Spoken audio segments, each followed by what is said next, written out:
Grabe, ang ganda song na yun. Hallelujah by Jeff Buckley. It's one of my favorite songs. Pakinggan natin ang sasabihin ng ating Clash panel.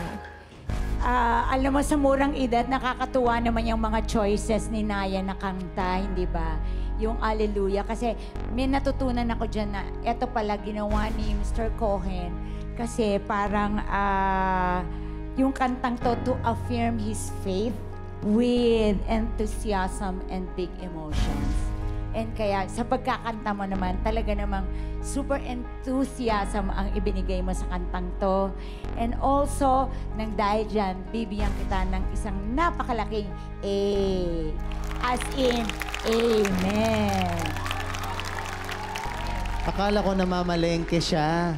Bakit? Hallelujah.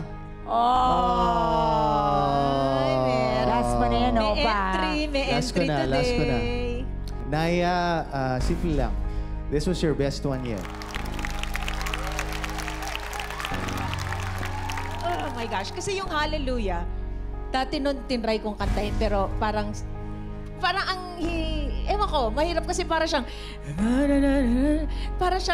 nauubusan ako ng hininga. Mahirap siya kasi yung range niya may mababa, Kasi may breathy, nag-uumpisa- tapos tataas Correct. nagawa. Oo. Correct. Ang layo nung kanyang kasi uumpisahan mo ng mababa, Octaves. tapos biglang sa the next octave na yung parang chorus niya. Yeah. So parang ang hirap nga, kaya sabi ko, oh my gulay, gakantahin ni Naya itong Hallelujah na to.